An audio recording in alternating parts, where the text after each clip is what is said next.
मैं तो बिल्कुल सत्य कह रहा हूं, लालटेन में ना तो अब तेज है और ना ही प्रताप है। ये तेज और प्रताप केवल नाम में है, लालटेन में नहीं है। लालटेन में ना तो तेज है ना प्रताप है, ये केवल नाम में है।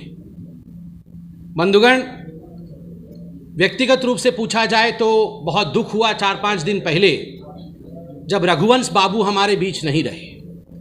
कुछ मनुष्यों को, कुछ नेताओं को, कुछ पुरुषों को, कुछ व्यक्तियों को पार्टी के संदर्भ से सदैव ऊपर देखा जाता है। रघुवंश बाबू को ऐसे ही पूरे हिंदुस्तान ने पार्टी के संदर्भ से ऊपर देखा था, मगर उनका जो अंतिम क्षण था वो बहुत ही वेदना से भरा हुआ था। उनकी जो चिट्ठी थी बहुत वेदना से भरी हुई चिट्ठी थी, और उनके चिट्ठी के पश्चात जिस प्रकार का कमेंट तेज प्रताप जी ने किया था कि समुंदर में से अगर एक लोटा पानी निकाल दिया जाए तो उससे कुछ नहीं फर्क पड़ता है। और आज मैं आपके इस प्रेस कॉन्फ्रेंस में कहता हूं, दुख के साथ कहता हूं, जहां भी रघुवंश बाबू होंगे वो सुन रहे होंगे कि ये जो एक लोटा पानी आपने समुंदर से निकाला है, इसी एक लोटे पानी से ही आरजेडी का राजनीतिक तर्पण होगा। इसी एक लोटे पानी से आरजेडी का राजनीतिक तर्पण होगा। इतने बड़े नेता को आपने इस प्रकार के शब्दों से परिभाषित किया, एक लोटा पानी समुंदर में से। बंधुगण, अब मैं विकास के एजेंडे पर आता हूं। यथाशीघ्र हम प्रधानमंत्री को भी सुनेंगे।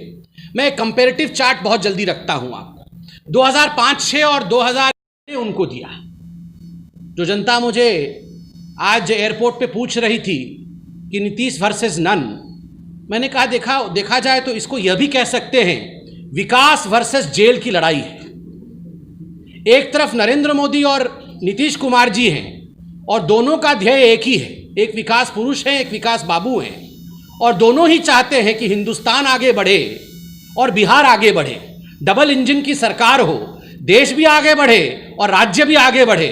और वहीं जो दूसरा मुख्य नेता है वो जेल के अंदर है, और जेल के अंदर कोई भारतीय जनता पार्टी इत्यादि, हम जेल इस राजनीतिक दृष्टिकोण से नहीं कर रहे हैं, कर्तृत्वों के कारण से, कानून के माध्यम से वो जेल में हैं। तो विकास वर्सेस जेल का ये चुनाव है। अगर सही मायने में देखा जाए दूसरे पक्ष में कांग्रेस और आरजेडी को, तो आज वहां क्या हो रहा है आप खुद बताइए।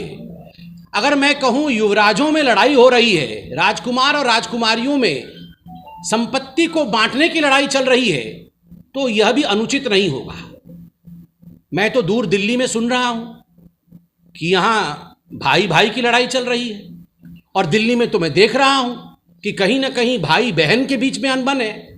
तो एक पार्टी में भाई बहन के बीच में अनबन है, 23 लोग चिट्ठी लिखते हैं, कुछ भाई के पक्ष में, कुछ बहन के पक्ष में, वहां भी अनिर्णयता की स्थिति है। और यहां भी दो भाइयों के बीच में अनिर्णयता की स्थिति है। तो यह आज बिहार की जो 12 करोड़ जनता है वो निर्णय लेगी कि एक तरफ सकारात्मकता खड़ी है, एक तरफ निर्णय लेने की क्षमता खड़ी है, और दूसरी तरफ कहीं ना कहीं परिवार में ही बंटवारे की परिस्थिति चल रही है। किसको चुनना है, ये बिहार की 12 करोड़ जनता बिल्कुल निर्णय लेगी। बंधुगण, चाहे कमल हो, चाहे तीर और कमान, आप देखिएगा किस प्रकार से रिकॉर्ड तोड़ मतों के साथ इस बार चुनाव के नतीजे आने वाले हैं।